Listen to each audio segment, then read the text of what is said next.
The morning began with great excitement. We were on top of the hill at Bahundanda, looking down at the valley below. The Marsyangdi River snaked her way into the mountains. I have to show you the room first.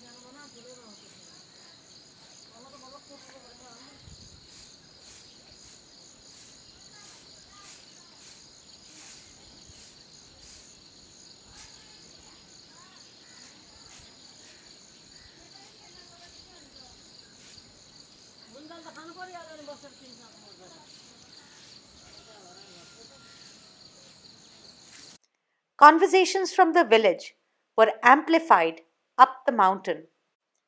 The clouds were rolling in. What kind of a day was it going to be for us? We had, after all, set out on this journey mid June. It was the season for the monsoon. From our perch, we had to descend all the way down to the level of the water of the Marsyangdi. We would snake along with her, weaving in and out of the mountain folds.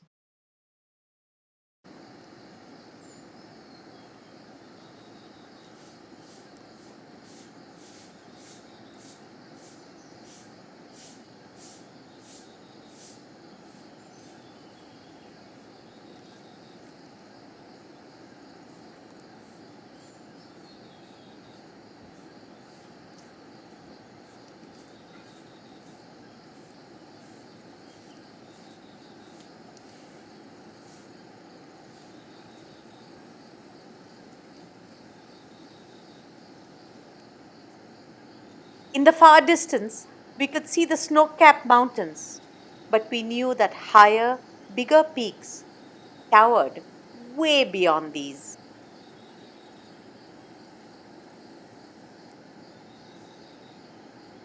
There was no telling with the mountains.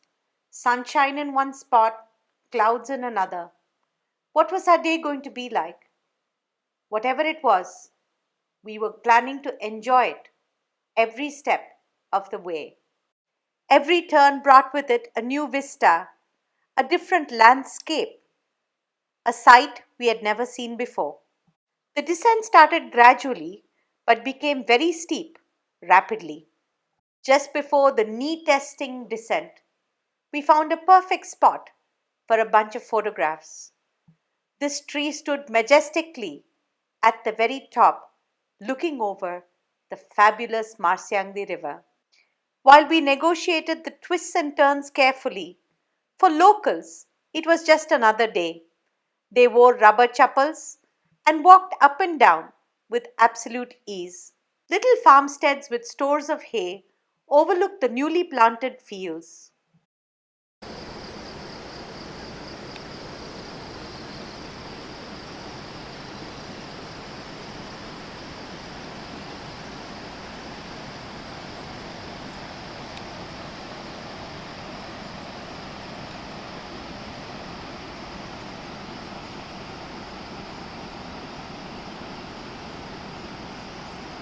Golden fields of corn lay in contrast with bright green swaths of rice.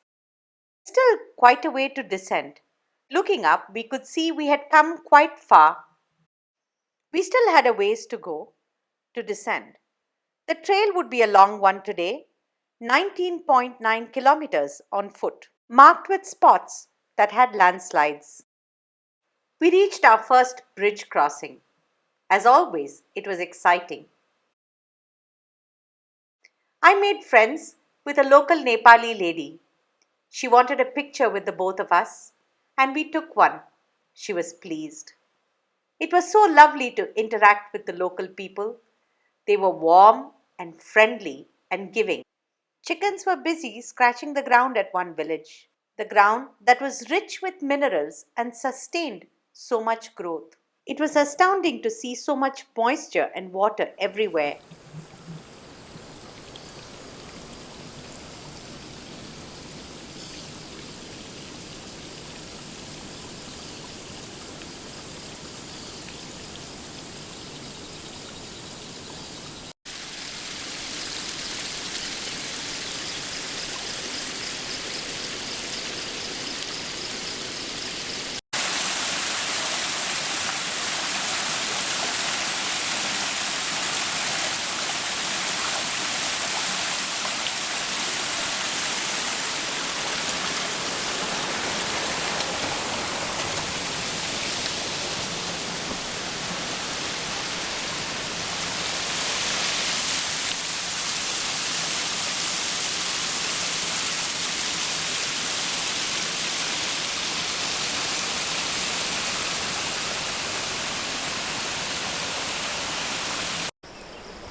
to record the bird song.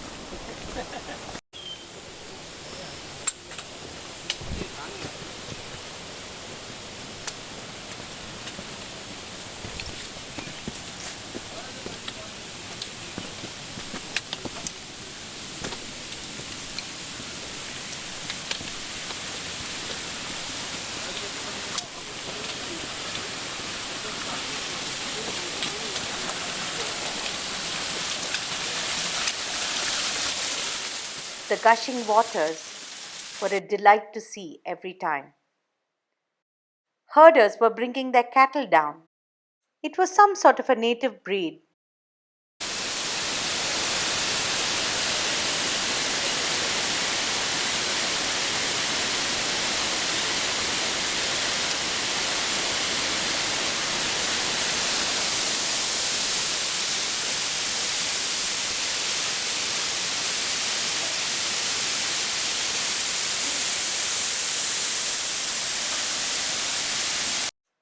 The water twisted and turned over the rocks, splashing all over them. We passed another little village and then had to ascend a huge flight of steps.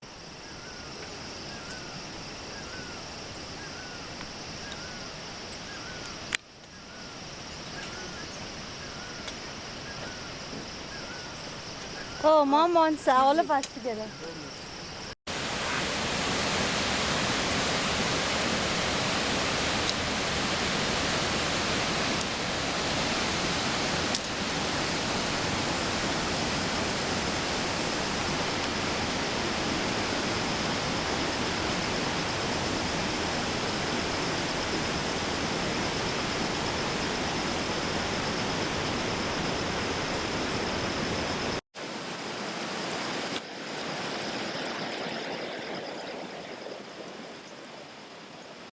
Mother Earth gives us so much water and abundance for our use.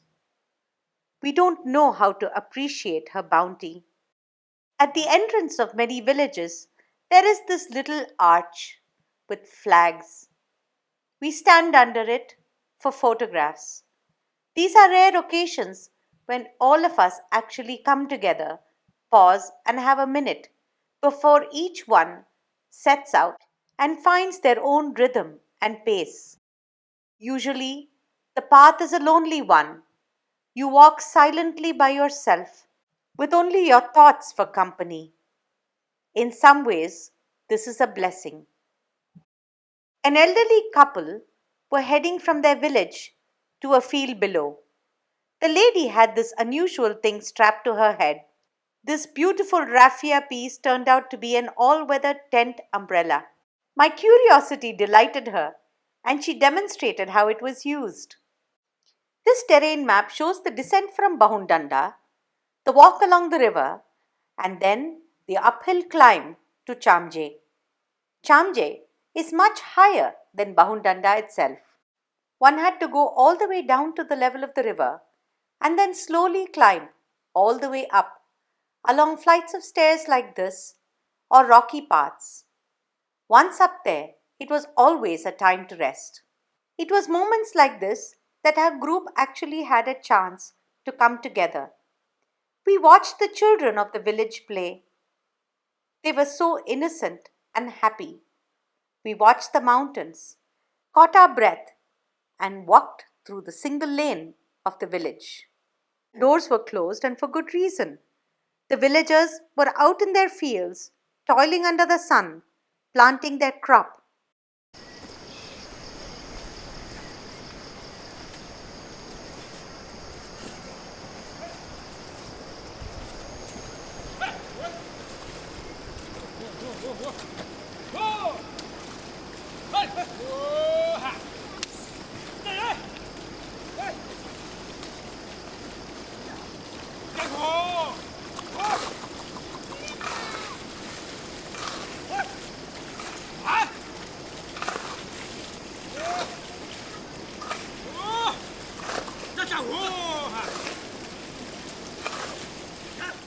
The men drove the buffaloes to plow the earth and made the bunds.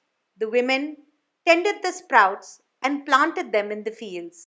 Some of the older women who worked hard all their lives sat and smoked. Far away, the school was seen. The assembly was going on. Direction one turned, there was a waterfall to be seen, snaking amongst the rocks. Despite being entranced by the views, you had to watch where you stepped. The path was often slippery and narrow. The vegetation told us we were approaching another village. There it was again, the beautiful umbrella.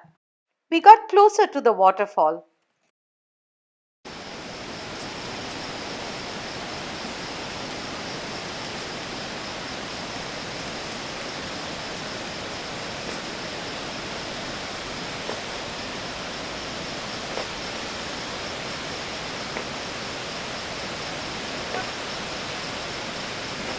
After walking for about 3 hours, we had finally reached Siangye. Siangye was a town at the bottom of the waterfall. We were to cross a bridge and then have a nice hot lunch at a Tibetan restaurant right next to the falls. It was an idyllic spot and a wonderful comfort to rest, wash up in the cold waters, the icy waters of the fall. Watch your vegetables for lunch be washed at the fall, and then eat hot rice with vegetables.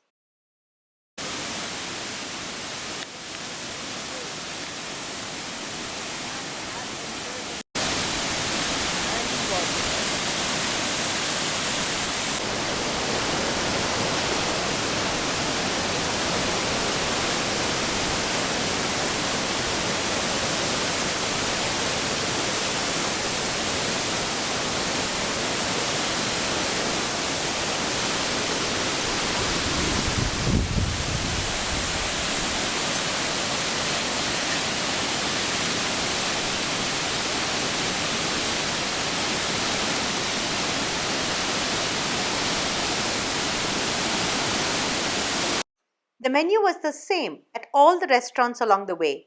We watched the waterfall as our meal was cooked, and we watched the waterfall as we ate, and we said goodbye to the waterfall when we left.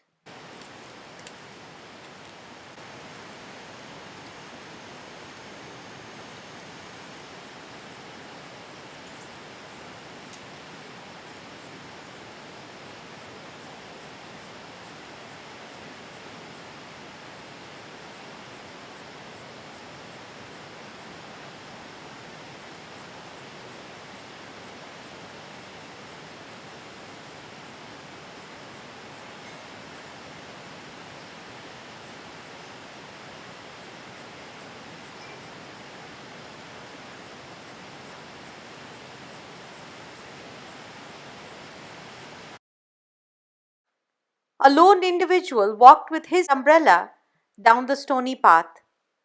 You could see how the natural stones were used as bunds and walls. Rocks were placed on the path to make it easier for tourists, I suppose. The locals needed no help. They were used to the Marsyangdi flowing swiftly past them. They were used to her overflowing her banks, turning and twisting along the steep crags of the Himalaya. Perhaps when the slope got slippery, they gave a foothold to the mules. These mules were then the only means of transporting goods up and down the mountain.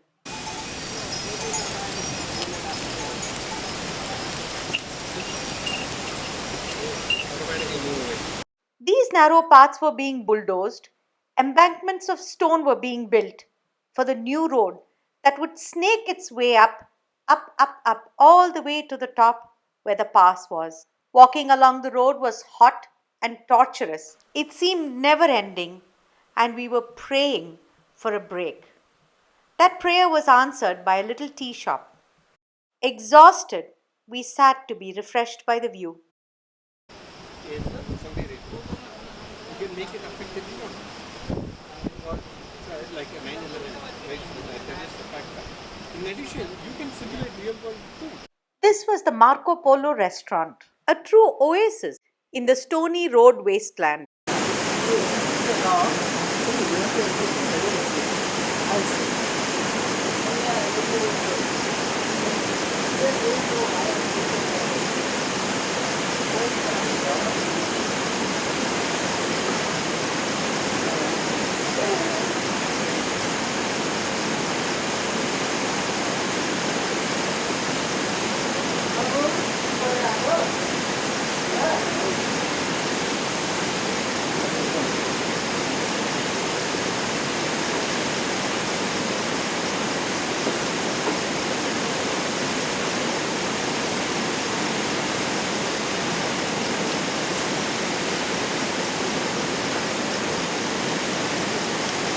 Today is that I think yesterday we came to it that it will be based on the prayer, what the prayers do, not what the actual country is.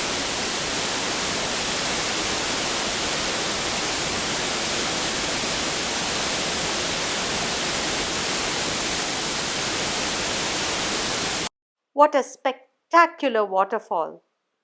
The water came in sprays of mist, layers and layers of it falling upon the rocks below. One particular rock was rounded and looked exactly like a Shivalinga, where a milk abhishekam was being done to the Lord. The dance of the mist over the rocks was mesmerizing. Patterns and shapes, forms and contours lit up the imagination. The cool mist came with the breeze and moistened my upturned face. It was an incredible moment.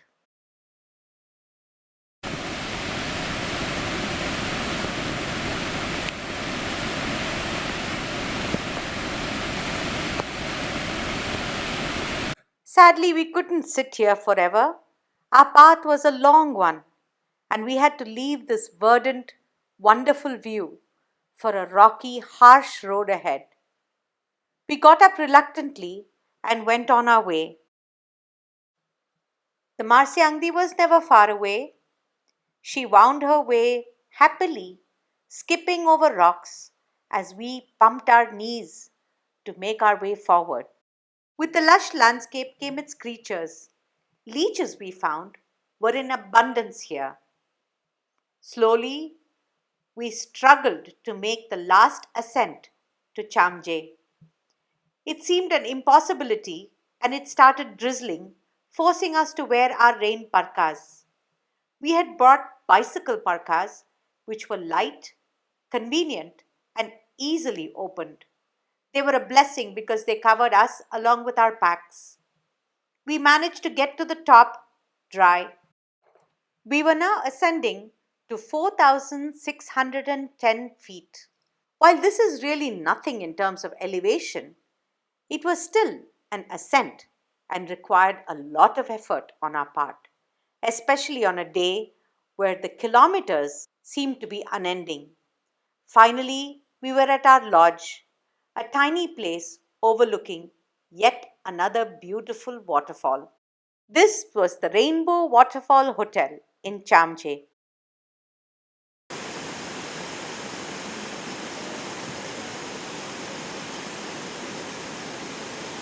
Thank you.